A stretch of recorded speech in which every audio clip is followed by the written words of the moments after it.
일단 항상 미디어오늘은 민원연의 도움을 많이 받고 있는데요. 이번에도 모니터링 보고서 굉장히 잘 봤습니다. 늘 노고에 감사드립니다. 특히 이 김원경 사무처장님 매번 감사드립니다. 그 선거 끝나고 나서 동아일보 기자랑 밥을 먹었는데 그 얘기를 하더라고요. 2012년 대선하고는 많이 달랐다. 어떤 면에서 달랐냐라고 물어봤더니 TV 토론에서 안철수가 하는 말을 보고 편집국에서 멘붕이 왔다. 그때 사실상 대선을 포기했다는 거죠. 2012년에는 박근혜 문재인이 비등비등했죠. 그리고 안철수도 있었고 그때 사실 종편이 시사 토크 프로그램으로 재미를 많이 봤는데 그 당시 시청률이 상승세였어요. 그리고 종편 같은 경우는 출범 1년째였는데 이때 박근혜를 당선시켜야 종편이 자리를 잡고 우리에게도 이득이 돌아올 수 있다라는 굉장한 목적성이 있었기 때문에 기자들이 굉장히 열심히 일을 했습니다. 그리고 실제로 박근혜가 당선이 됐고 근데 올해 같은 경우는 그런 분위기가 전혀 없었다라는 이야기를 동아일보 기자한테 들었습니다. 뭐 다들 아시겠지만 문재인 후보의 지지율이 워낙 압도적이었기 때문에 2위 후보에 비해서 그래서 많은 기자들이 처음부터 좀 김이 빠진 상황이었다. 그래서 그 간부들도 예전과 다르게 어떤 뭐랄까요 뭐 정부 소위 정부 프레임이나 이런 것들 주문형 기사가 과거에 비해 좀 줄었던 것 같고 눈치를 많이 본 것 같습니다. 미래 권력인 문재인 정부의 눈치를 좀 봤던 것 같고 발제에도 나오지만 저는 이번 선거 보도가 민주화 이후의 역대 선거 보도 중에 가장 공정했다 그렇게 생각을 합니다. 공정했다라는 의미가 좀 다르게 곡해될 여지가 있는데 기자들이 많이 바뀌어서 공정해졌다라는 게 아니라 문재인 후보의 지지율이 워낙 높았기 때문에 결과적으로 공정했다 그렇게 생각을 합니다. 과거에는 이제 노무현 때나 뭐 김대중 때나 이제 굉장히 좀 치열한 상황이었고 그때 97년 대선만 하더라도 중앙일보가 이제 내부 문건까지 만들지 않았습니까? 이해창 대통령 만들기. 그랬던 측면에 비해서 이번에는 모두가 좀 특히 보수 언론이 손을 놓았던 것 같아요. 그 배경은 아시겠지만 이제 촛불 시민혁명에서 촉발된 건데 받아들여야겠다고 생각했던 것 같아요. 야당지로서의 5년을 준비해야겠다 이렇게 판단했던 것 같고 그리고 사실 아시겠지만 이 진보 보수의 합작으로 박근혜가 파면이 됐습니다. 뭐 TV조선의 보도를 부정할 수 없고요.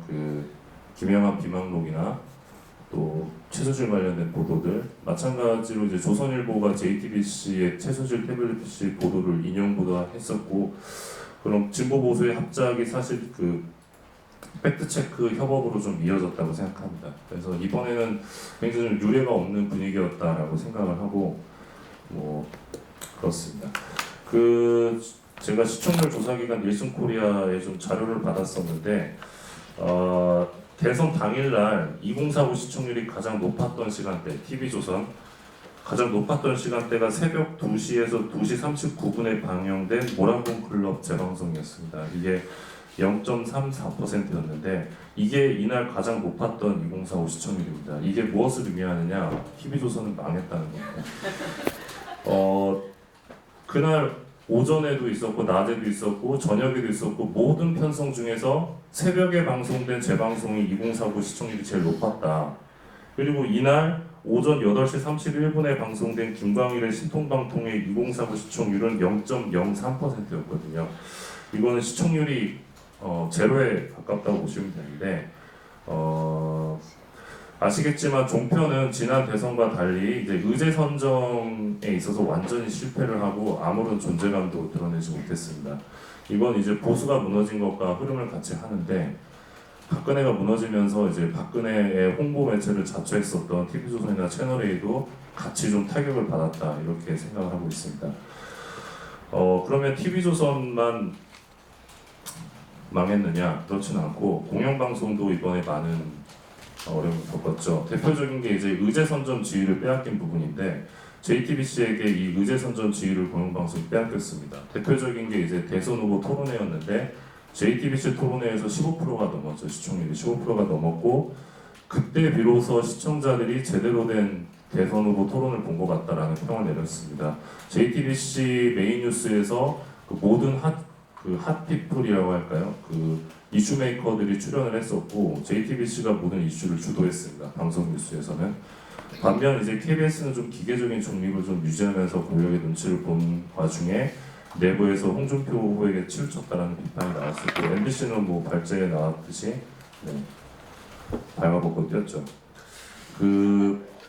그래서 공영방송이 사실 정권 교체 이후에도 이제 내부에서 투쟁이 진행되겠지만 이후에 이 공영방송 복원 작업이 상당히 어려울 것으로 예상이 되고 이거는 이제 현재 이제 그 MBC의 알박기를 한 그런 김장겸, 김재철 세력의 어떤 저항과는 별개로 이 뉴스 수용자인 시청자들이 공영방송을 아예 외면하고 있는 상황이기 때문에 여기에 대한 어떤 관심이랄까요, 신뢰도 회복 그런 노력들이 좀 절실하게 요구되는데 그게 간단치만은 않을 것이다. 정부 주도의 개혁만으로는 쉽지 않을 것이다. 그래서 공영방송 언론 노동자들의 내부 투쟁이 그 어느 때보다 중요한 상황이다. 그런 말씀을 드릴 수 있을 것 같습니다. 마지막으로 하나만 언급하고 끝을 내겠습니다.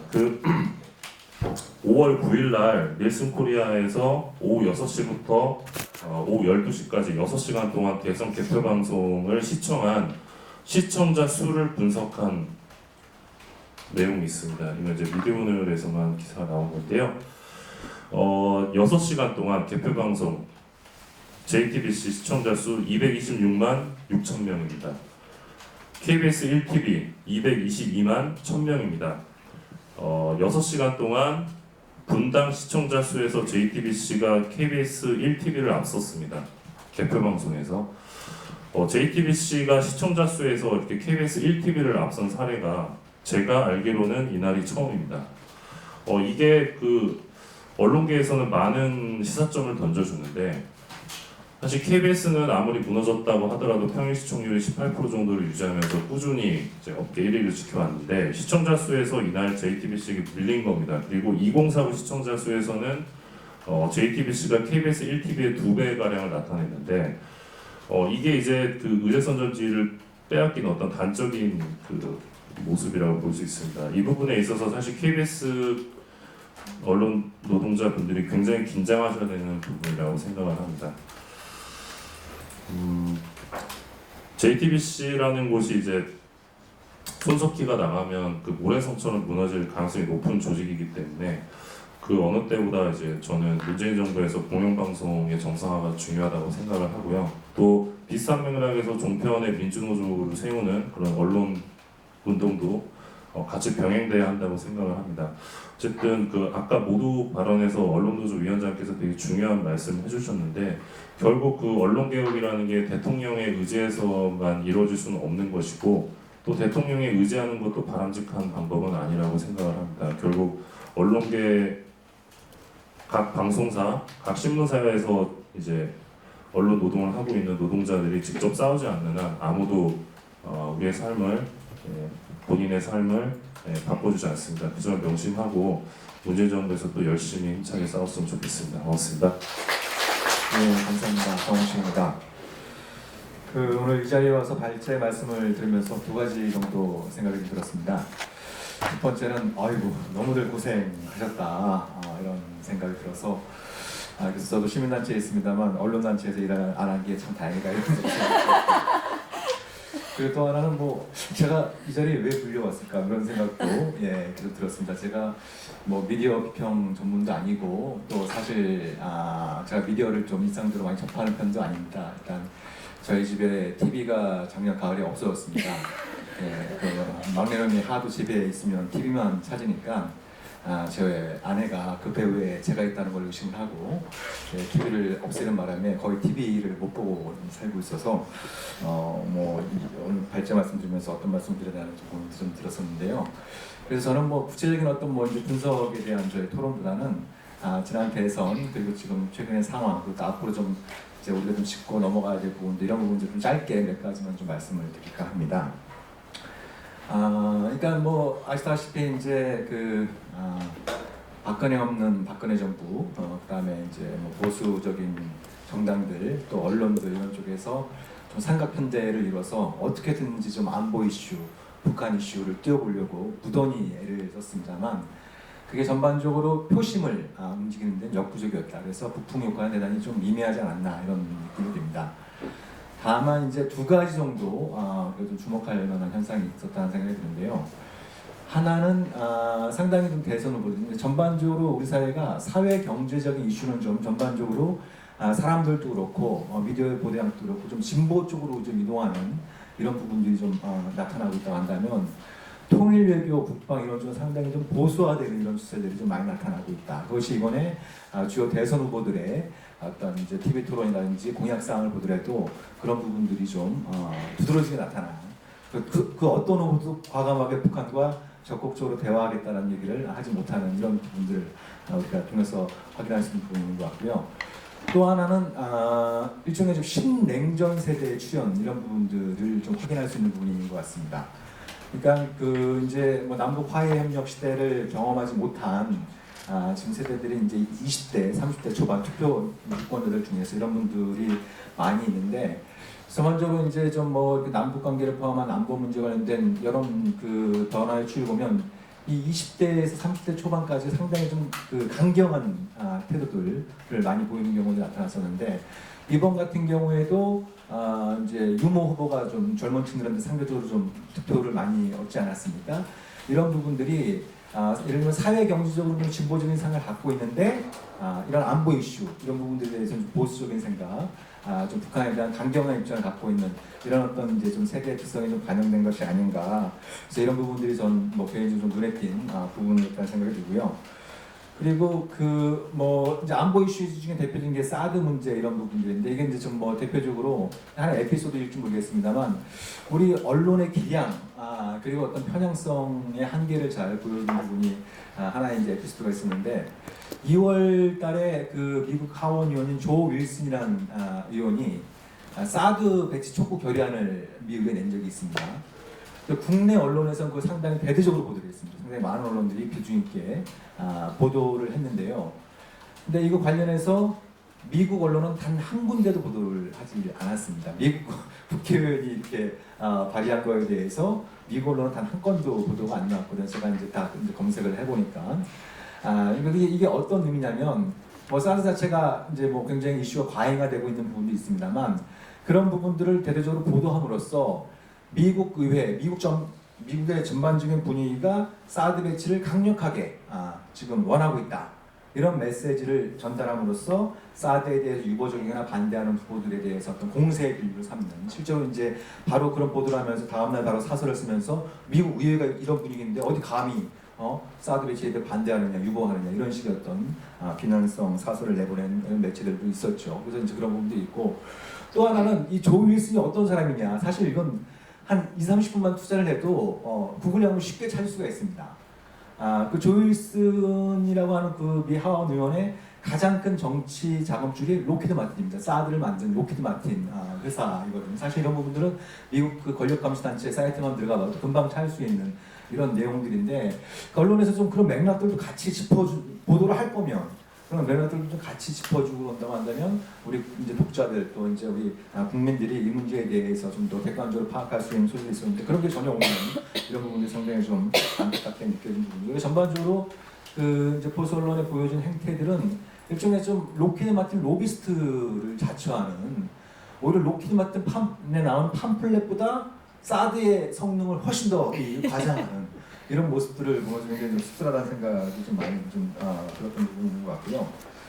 그리고 제가 짧게 말씀드리는 게 좋은 토론이 될 것 같아서 마지막으로 한 가지만 더 말씀을 드리면요. 저 문제는 앞으로다라고 생각합니다. 그러니까 이제 지금은 뭐 사실 아까 나온 것처럼 워낙 이제 구도 자체가 문재인 대선론이 압도적이었고 지금 이제 집권 초기에 여러 가지 국민들의 이제 여러 가지 좀 국민들의 어떤 이제 과거에 쌓였던 울분들 그리고 열망들을 좀 풀어내는 여러 가지 뭐 인사조치라든지 행정지시를 통해서 하나씩 풀어나가면서 상당히 좀 이제 이 기대감도 높고 지지도 높은 상황입니다만 결국 이제 우리 사회 여론을 보면 그런 어떤 국내 이슈 관련해서는 문재인 정부가 취하는 이제 지금 정치책이나 인사에 상당히 지지도가 높겠지만 지금 여전히 잘 안 나오고 있는 외교안보, 통일 외교안보 라인에 대한 인사, 그리고 이제 정책 이런 부분에서는 무슨 수를 써서 꼬투리를 잡고 그 물건 늘어지려고 할 겁니다. 이런 어떤 그 부분들이 있고 그리고 여론의 지형을 보더라도 예를 들면 사드 문제도 여전히 이제 반반 뭐 이런 형태의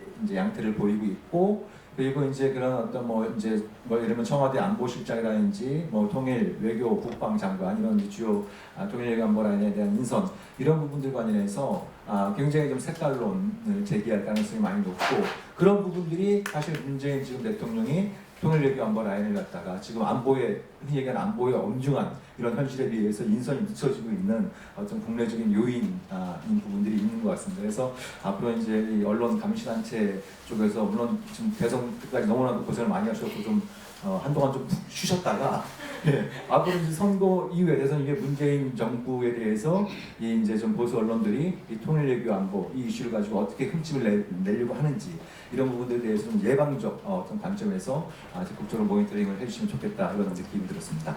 이상으로 제 말씀 마치도록 하겠습니다. 고맙습니다.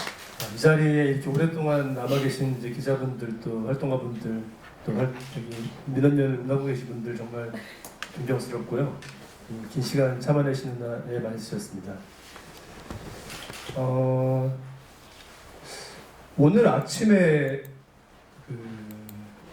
제가 이제 아침에 새벽에 근무를 하는데 이제 노동조합에서 공정방송 추진위원회 간사를 지금 맡고 이제 노동조합의 상근자로 일을 하고 있습니다.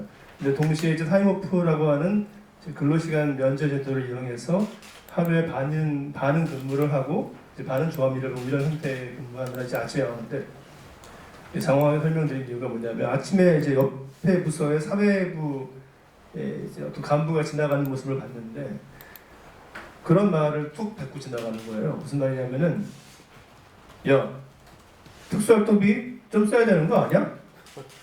이게 무슨 말이냐? 이 맥락이 뭐냐 아시는 분들은 금방 알아들으실 텐데 안태근 검찰국장, 그다음 이영렬 서울지검장이 이제 부정한 돈 거래를 하면서 그 업무부와 그다음에 서울중앙지검의 특수수사본부에 있던 부장검사들과 이제 회식자를 했던 사건이 불거지면서 안태근 국장도 사의 표명했고 이영렬 지검장도 사의 표명했고 이제 대통령이 진노했다. 그래서 철저하게 감찰해라 이런 뉴스가 나왔지 않습니까? 이걸 보고 정상적인 비판적 저널리즘 마인드를 가진 사람이라면 그렇게 그 국정농단에 연루되어 있는 자들이 그걸 수사하는 책임자와 만나서 뭐 덕담 나누고 돈 주고받고 이런 모습에 분노하고 거기에 대해서 그 배후는 무엇인지 그 돈의 실천은 무엇인지 어떤 법규를 위반했는지 이런 것들을 추적하고 취재해보고 싶은 것이 너무나 상식적인 저널리스트의 모습이라고 봅니다. 근데 유감스럽게도 그걸 취재하고 있는 KBS의 보도국의 간부의 마인드는 특수활동비? 그거 좀 마음대로 쓰면 뭐가 문제야? 라고 말을 하는 수준에 머물러 있다는 거죠. 그렇다면 그거를 정말 그런 취지의 기사를 발제하거나 그런 취지의 리포트를 할 용기도 없으면서 뒤에서 그런 말이나 하고 있는 이런 것이 지금 KBS의 수준입니다. 이 말씀드린 취지는 뭐냐?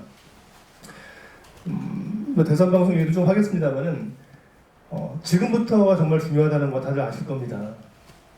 그리고 MBC는 너무나 심하게 굶고 그 심각성 피해가 잘 드러나 있기 때문에 뭐 다들 이거 빨리 어떻게 해야 된다는 거를 잘 아실 거예요. 그런데 의외로 KBS는 신경 안 쓰시는 게 아닌가 하는 좀 걱정과 조바심이 들어요.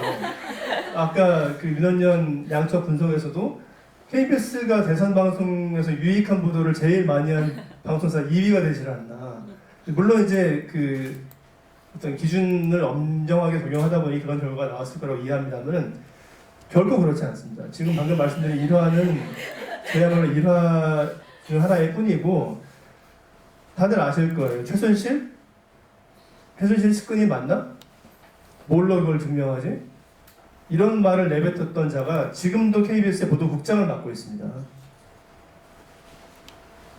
있을 수가 없는 일이죠. SBS 보십시오. 오보 한 번 됐다는 이유로 본부장 앵커를 감봉 징계 때려버리고 그 문제 데스크를 정직을 때려버리는 이런 일벌백계를 통해서 저널리즘 원칙을 수호하고자 하는 의지를 보이지 않습니까? 이게 무슨 문재인 정부의 권력 눈치 보기다 저는 그렇게 보지는 않거든요.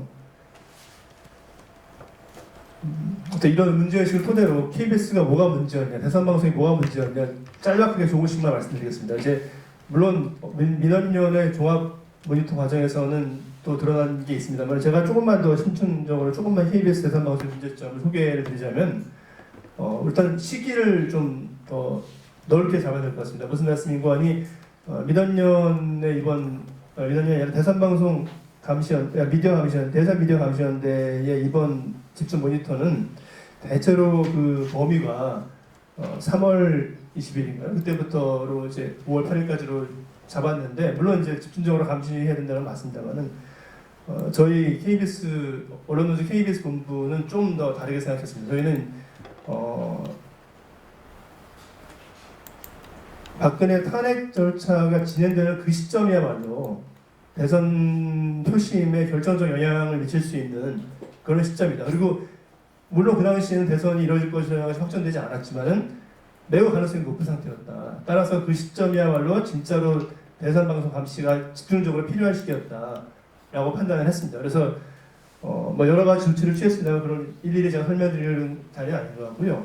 문제만 집중적으로 말씀드리면은 일단 노골적으로 국정농단에 관한 보도를 축소하고 왜곡했다는 것이 KBS 대선 보도의 굉장히 큰 문제점이었습니다.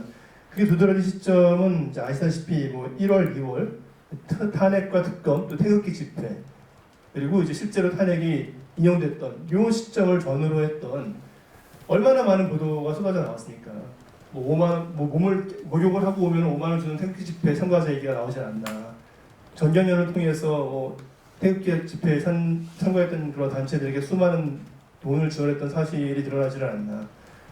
그런 숱한 국정농단에 관한 특검의 속보나 재판 과정 또는 헌재 진행 과정에서의 각종 국정농단의 중요한 물증이 드러난 사실들을 철저하게 외면하고 편파적으로 해석했던 것. 이게 KBS의 대선 방송의 가장 큰 문제 가운데 하나였습니다. 또 하나는 반기문, 황교안 띄우기. 굉장히 심각했습니다. 약간 좀 이렇게 좀 우스운 얘기를 하자면은 황교안 후보자가 아니었습니다. 후보자가 될 수 있는 자였죠. 황교안 전 총리가 여권 주자로 부각이 되고 있던 시점이었는데 2월 22일 날 어떤 일이 있었냐면은 그날 오후 2시부터 1시간 동안 KBS가 1텔레비전을 통해서 2017 규제개혁 토론회를 생중계를 했습니다. 근데 이 규제개혁 토론회가 어떤 행사이냐면 황교안 권한대행이 한 100여 명의 토론 참석자들로부터 불합리한 규제에 대한 건의를 받고 대답하는 이 황교안 원맨쇼입니다. 근데 이거를 누가 연출했는지 모르겠습니다만은 그때 이제 황교안 대행이 무대 뒤에 있는데 앞에서 아나운서가 이제 소개 멘트를 해요. 오늘 뭐 규제 이런 제 의미 있는 자리에 이제 뭐 귀중한 손님 모시겠다. 황교안 대행님 나와주세요 불러요. 그리고 이제 백 BGM 음악이 흐르는데 어떤 음악이 흐르냐면은 뭐 그것만큼 좋은 건 없을 것 같아. 뭐 넌 내게 힘을 주는 사람이야. 뭐 이런 음악이 흐르는 거예요. 물론 그것까지 의도해서 그런 선곡을 했을 거라고까지는 차마 느껴지진 않습니다만 결과적으로 그런 식으로 황교안을 미화하는 방식의 방송이 나왔거든요. 1시간 동안. 근데 이게 선거방송 심의 특별규정에 보면 선거일 90일 전부터 선거법에 따른 혹은 보도 혹은 토론 프로그램을 제외한 프로그램에는 후보자가 출연을 못하도록 되어 있습니다. 그리고 심지어 KBS는 이 규정을 아전인수격으로 해석을 해서 문재인을 지지했다는 이유로 문화평론가, 음식평론가 황교익 씨 아침마다 출연 금지시켰거든요. 이렇게 이중적으로 황교안 띄우기에 나섰던 거죠. 그런가 하면 반기문 띄우기가 어땠냐. 반기문 띄우기 같은 경우에는 이제 1월 12일에 톡부터 내리 6꼭지로 반기문 보도를 쏟아부었습니다. 아낌없이 뭐 MBC가 뭐 속옷을 벗고 어떻게 했다고 말씀하시는데 반기문 보도에 대한 만큼은 KBS가 독보적이었거든요.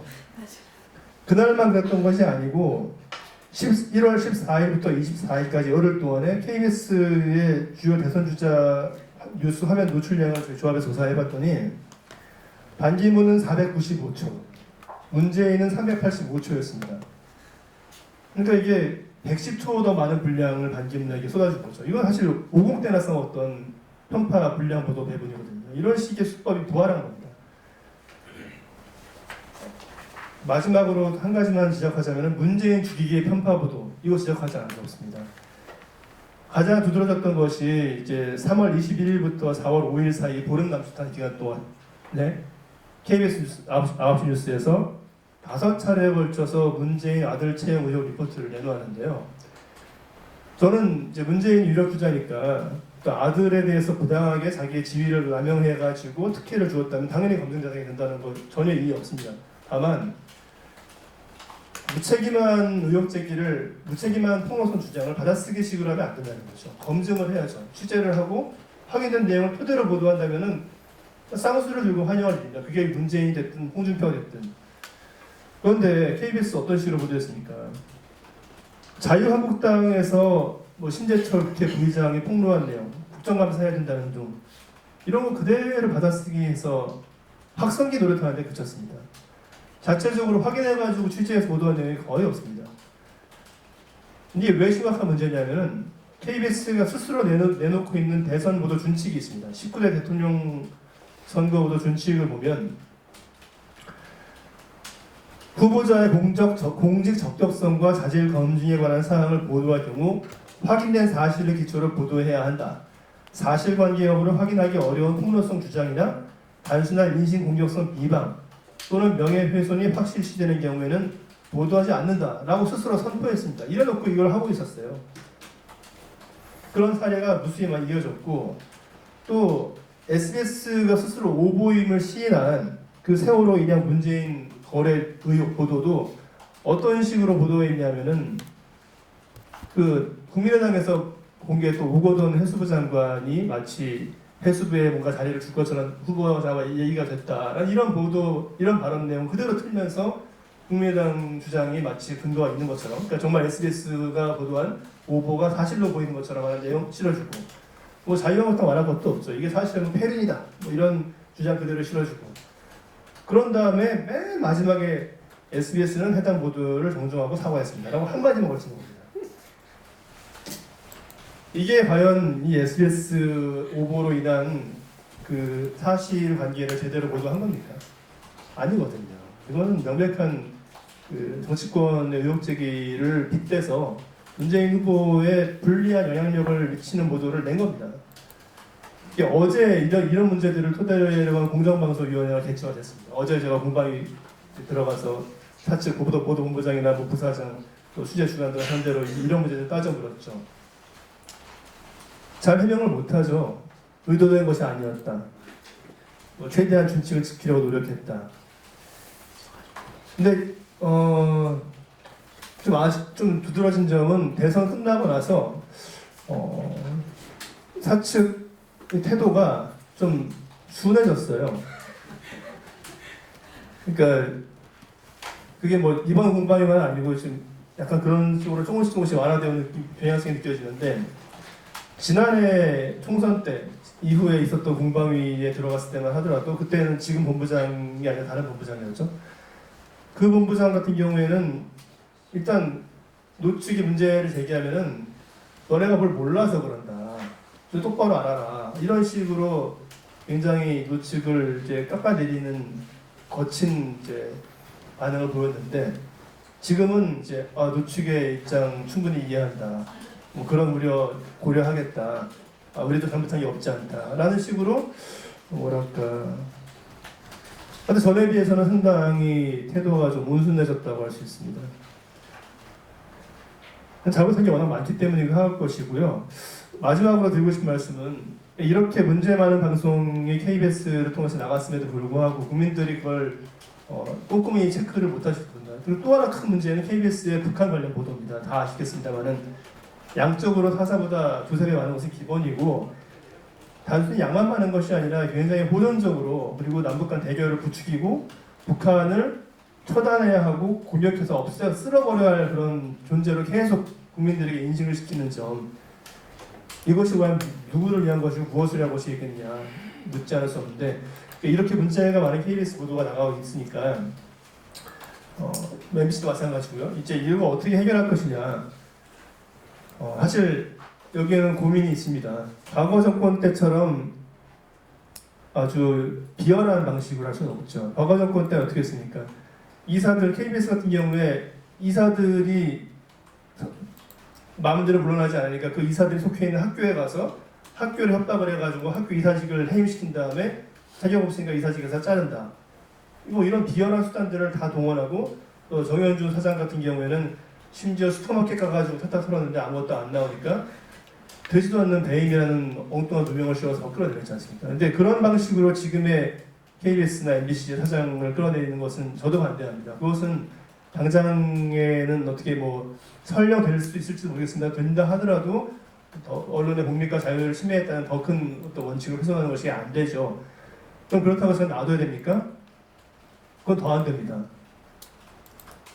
박근혜가 심어놓은 이 경영진, 박근혜 정권의 충성을 바치면서 국민들의 눈과 귀를 가리고 국정농단 상태 와중에도 끊임없이 보도를 망가뜨렸던 이사들에 대한 책임을 반드시 물어야 하고, 그것은 KBS의 경우에는 이사진 가운데 다수 책임인 이사들의 사퇴, 그리고 이제 고대영 사장을 필두로 한 임원들의 사퇴가 그 출발이 되어야 한다는 점은 뭐 온 국민들이 다 아실 거라고 보고, KBS, MBC 바꾸려면은 사장 비롯해서 임직원 그리고 이사 바꿔야 된다는 얘기, 뭐 당연히 그거부터 방법이 얘기가 되는데, 사실 그 임기라는 게 있기 때문에 그 사람들을 어떻게 바꾸느냐.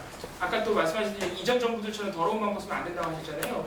혹시 그런 정말 실질적인 현실화 가능성이 있는 방법이 있는지 한번 여쭈고 싶습니다. KBS의 주인은 시청자들이잖아요. 물론 이제 그 자본금 정부가 냈지만은 실질적으로 운영에 비용을 내고 관리하고 그걸 지켜보는 분들 시청자지 않습니까? 근데 시청자들도 KBS 주인이시기도 하고, 또한 이제 KBS 구성원들도 또 중요한 KBS에 대한 축이지 않습니까? 모든 KBS 구성원들이 원치 않는 것, 모든 KBS 구성원들이 한 목소리로 이제 당신들은 더 이상 할 일이 없다, 당신들이 그동안 저지른 잘못에 대한 책임을 져야 한다 라는 것이 하나를 모아진다면은 거기서부터 출발할 수 있다고 생각합니다. 그리고 그것이 저희 조합을 포함해서 사내 많은 구성원들이 이제 원하는 바이기도 하고, 그리고 이제 그런 이제 모아진 의견을 토대로 조합이 가서 또는 이제 사내 구성원들 대표자들이 모여서 요구하는 거죠. 이사 여러분, 여기 계신 저희 이제 책임 없은 이사분들 말고 책임이 있는 이사, 여기 KBS 이사분이 2분 계시기 때문에 제가 조금 조심스러운데, 책임은커녕 오히려 같이 어깨 걸고 싸우셨던 이사님들 말고 분명히 그런 잘못된 방송을 묵인 방조했던 책임이 있는 이사들에게 가서 당신들은 그동안의 잘못에 대해 책임을 지고 나가야 할 것이 맞지 않느냐, 명예롭게 떠나달라, 그렇게 할 필요가 있고, 고대영 사장 역시 마찬가지라고 봅니다. 고 사장이 그동안 KBS 방송에 끼친 영향은 너무나 심각합니다. 이를테면 그 KI 지수라고 해서 프로그램 평가 지수가 있는데, 이게 고대영 사장이 취임한 시점을 기점으로 해서 급격히 하락했습니다. 거기에 대한 책임을 져야 합니다. 공영방송의 수장이 가장 1순위로 추구해야 될 것은 제대로 된 방송, 제대로 된 프로그램 내므로써 국민들에게 그 수신료를 낸 값어치를 하는 거거든요. 그건 이제 모든 국민들이 보편적으로 동등하게 될 수 있게 해줘야죠. 근데 그 역할을 안 됐지 않습니까? 그것만으로도 경영자로서, 공영방송의 경영자로서 자격이 없는 거죠. 그럼에도 불구하고 지금 끊임없이 이미 박근혜가 추진하다가 안 된 공공기관 성과 연봉제 같은 거 도입하려고 하고 있고, 직원들 허리띠 졸라매가지고 연차 휴가 같은 거 강제로 보내가지고 임금 깎아내리고, 뭐 이런 수단을 동원해가지고 경영 성과상 어거지 흑자를 만들어내는 것이 지금 고대영 사장의 어떤 행보거든요. 또 그 와중에 뭐 3천억 원짜리 돈이 들어가는 신사업을 짓겠다고 하면서 정작 방통위하고는 의견을 교류하지 않아가지고 다 브레이크 걸려 있고, 하여튼 뭐 여러 가지 문제점이 많은데, 근본적으로 공영방송의 제1의 기능인 방송의 재구시를 못했다는 점만으로도 떠나야 할 이유가 충분하고, 특히 국정농단이 우리 사회에 끼친 큰 폐악을 봤을 적에 국정농단 보도 참사 수준으로 잘못되지 않았습니까? 그 이후에도 반성하기는커녕 국정농단을 축소, 왜곡, 은폐하는 데 앞장섰던 보도를 내보냈던 그 책임자가 누굽니까? 결국 고대영 사장이거든요. 물론 고대영 사장이 편성규약상, 방송법상 실질적으로 그 보도를 지휘하지는 않았겠지만 인사권자가 책임을 져야죠. 그런 면에서 고대현 사장을 내보내는 방법은 이런 여러 가지 어떤 타당한 근거 그리고 정당성 이런 걸 토대로 스스로 물러나게 만들어야 한다고 보고요. 뭐 과거처럼 비열한 방법이 아니더라도 얼마든지 뭐 법적, 제도적 방식을 합리적으로 동원해서 할 수 있습니다. 이 자리에서 다 말씀 못 드리지만 가능합니다. 페이스북 관련된 모니터 보고서 보고 좀 궁금했던 게 KBS하고 MBC가 그 두 방송이 지상파 방송이 활용도가 가장 낮았잖아요. 페이스북 활용도가 SBS하고 거의 정반대로. 근데 그 결과가 어떤 뉴미디어와의 종목에 대한 무관심 때문에 나타난 결과인지 아니면 이번 대선 전국에서의 어떤 KBS 내부적인 무기력함 때문에 나타난 결과인 건지 좀 그런 것들이 궁금했어요. 꼭 페이스북 얘기만은 아닌데 제 입사 동기 기자 하나가 그런 걸 썼어요. 고영태가 체포됐었거든요. 고영태가 체포된 다음 날 이제 TBS 김어준의 뉴스공장에 고영태의 변호인으로 선임을 하려고 하는 선임지를 우편으로 제출했던 그 변호인이 되려고 하는 변호사가 통화를 했죠. 통화를 해서 너무 이례적이다. 고영태 성실하게 출석해갖고 딱 한 번 안 나갔는데 검찰 조사에 협조하겠다는 의지 밝혔는데 고영태를 체포한다는 거 이해하기 어렵다. 뭐 이런 얘기를 했고 그래서 그 내용을 제 입사동의 기자가 디지털 뉴스부에 있어가지고 기사화를 했어요. 그걸 보고선 그날 아침에 보도국장이 참석하는 편집회에서 난리가 났습니다. 왜 이렇게 법조 출입기자도 아닌 기자가 이런 거 쓰느냐. 그리고 우리가 무슨 그런 김어준 같은 그런 사람의 기사를 소스로 해서 기사를 쓰느냐, KBS가.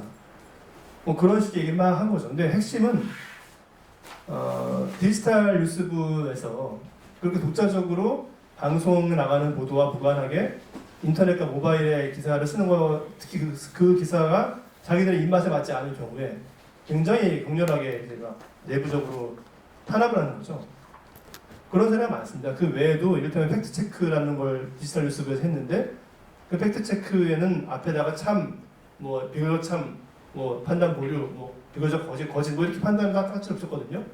그것도 띠라는 거예요. 보도국에 있는 간부들, 부장들이. 그래서 디지털 뉴스부에서 울며 겨자 먹기를 뗐습니다. 이게 무슨 말이냐? 말씀해주신 대로 디지털 뉴스부는 페이스북이 얼마나 중요한지 이걸 통해 가지고 얼마나 모바일 뉴스가 많이 소비되고 있는지 알고 있고 어떻게든지 해보려고 여러 가지 시도를 하고 있습니다. 뭐 최근에 눈이라는 서비스도 나왔습니다만은.